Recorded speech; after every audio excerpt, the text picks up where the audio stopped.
Sometimes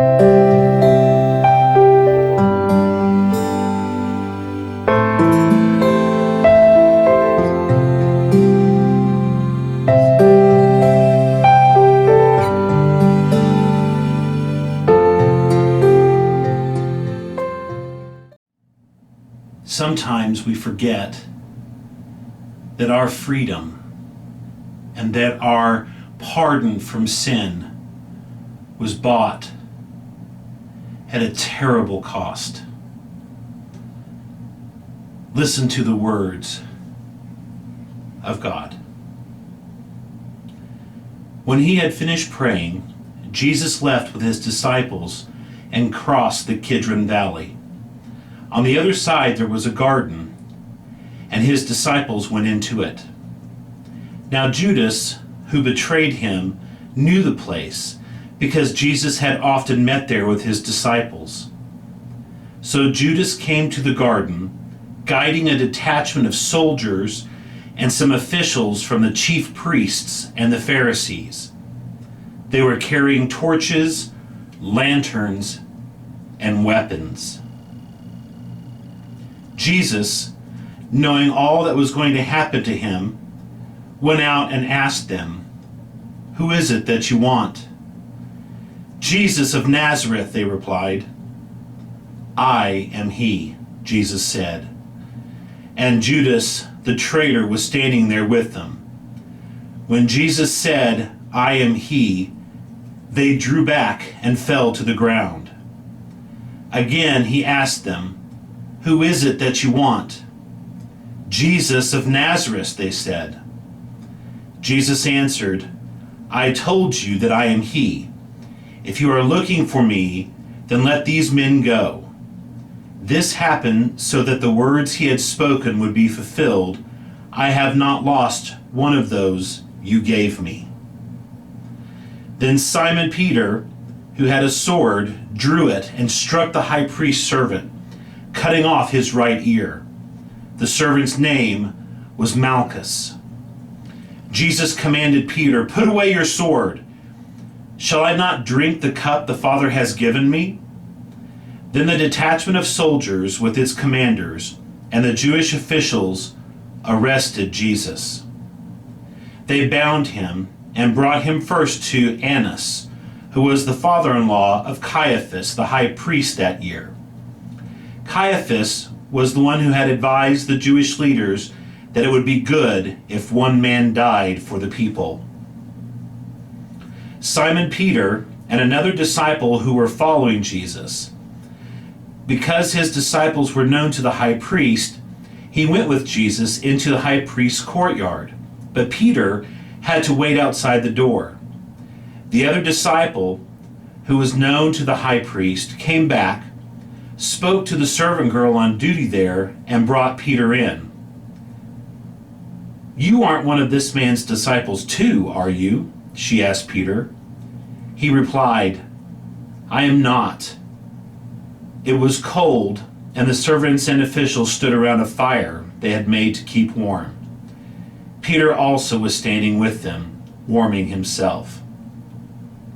Meanwhile, the high priest questioned Jesus about his disciples and his teaching. "I have spoken openly to the world," Jesus replied. "I am always in the synagogues or in the temple, where all the Jews come together. I said nothing in secret. Why question me? Ask those who heard me. Surely they know what I said." When Jesus said this, one of the officials nearby slapped him in the face.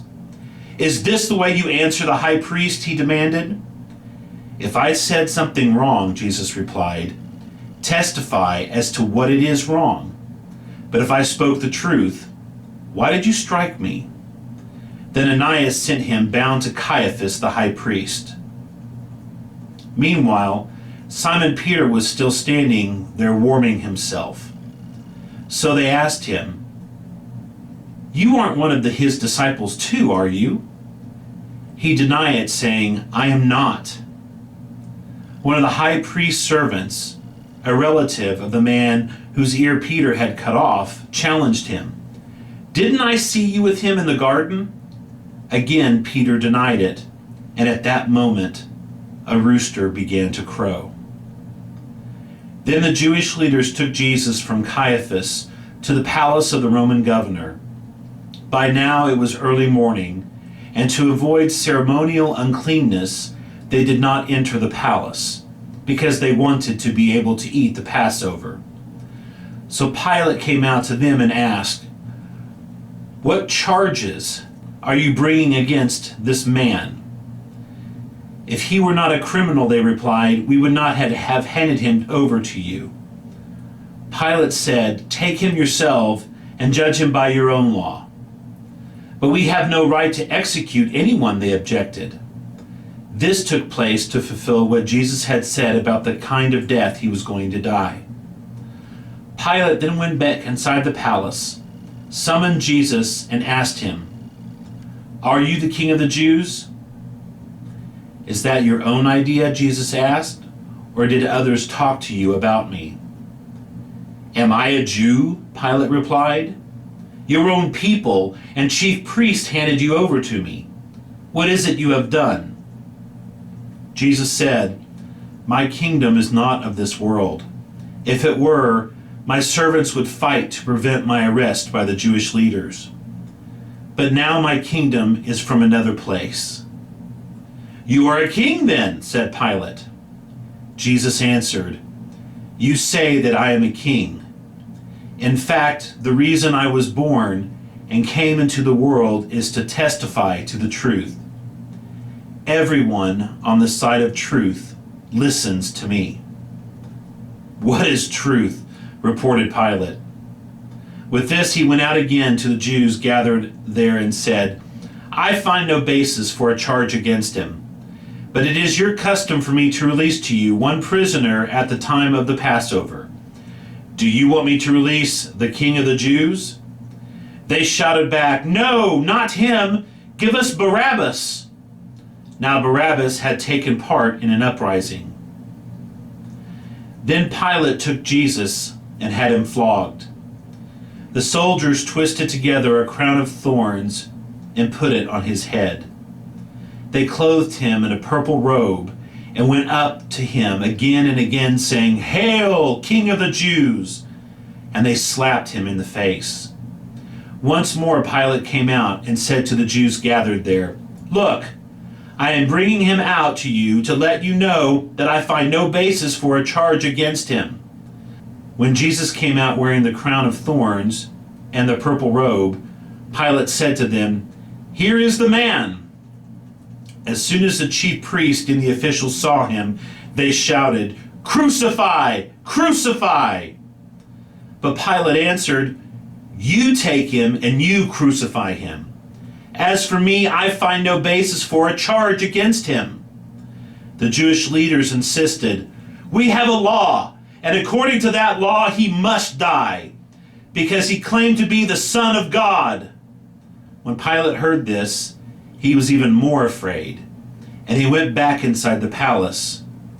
"Where do you come from?" he asked Jesus. But Jesus gave him no answer. "Do you refuse to speak to me?" Pilate said. "Don't you realize I have the power either to free you or to crucify you?"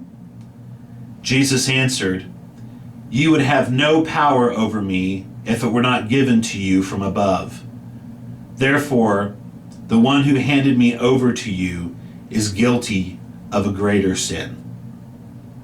From then on, Pilate tried to set Jesus free, but the Jewish leaders kept shouting, "If you let this man go, you are no friend of Caesar. Anyone who claims to be a king opposes Caesar." When Pilate heard this, he brought Jesus out and sat down on the judge's seat at a place known as the Stone Pavement, which in Aramaic is Gabbatha. It was the day of preparation of the Passover. It was about noon. "Here is your king," Pilate said to the Jews. But they shouted, "Take him away! Take him away! Crucify him!" "Shall I crucify your king?" Pilate asked. "We have no king but Caesar," the chief priest answered. Finally, Pilate handed him over to them to be crucified. So the soldiers took charge of Jesus. Carrying his own cross, he went out to the place of the skull, which in Aramaic is called Golgotha. There they crucified him, and with his two others, one on each side and Jesus in the middle. Pilate had a notice prepared and fastened to the cross. It read, "Jesus of Nazareth, the King of the Jews." Many of the Jews read this sign, for the place where Jesus was crucified was near the city, and the sign was written in Aramaic, Latin, and Greek. The chief priest of the Jews protested to Pilate, "Do not write King of the Jews, but that this man claimed to be the King of the Jews." Pilate answered, "What I have written, I have written." When the soldiers crucified Jesus, they took his clothes, dividing them into 4 shares, one for each of them, with the undergarment remaining. The garment was seamless, woven in piece from top to bottom. "Let's not tear it," they said to one another. "Let's decide by lot who will get it." This happened that the scripture might be fulfilled that said, "They divided my clothes among them and cast lots for my garment." So this is what the soldiers did. Near the cross of Jesus stood his mother's sister, Mary the wife of Clopas, and Mary Magdalene. When Jesus saw his mother there, and the disciple whom he loved standing nearby, he said to her, "Woman, here is your son." And to the disciple, "Here is your mother." From that time on, this disciple took her into his home. Later, knowing that everything had now been finished, and so that scripture would be fulfilled, Jesus said, "I am thirsty." A jar of wine vinegar was there, so they soaked a sponge in it, put the sponge on a stalk of hyssop, and lifted it up to Jesus. When he had received the drink, Jesus said, "It is finished." With that, he bowed his head and he gave up his spirit. Now it was the day of preparation, and the next day was to be a special Sabbath.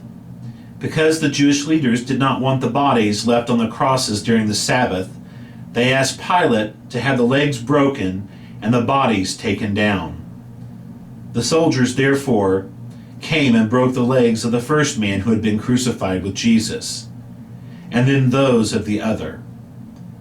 But when they had come to Jesus and found that he was already dead, they did not break his legs. Instead, one of the soldiers pierced Jesus' side with a spear, bringing a sudden flow of blood and water. The man who saw it has given testimony, and his testimony is true. He knows that he tells the truth, and he testifies so that you may also believe. These things happened so that the scripture would be fulfilled. Not one of his bones will be broken. And as another scripture says, they will look on the one they have pierced. It is finished.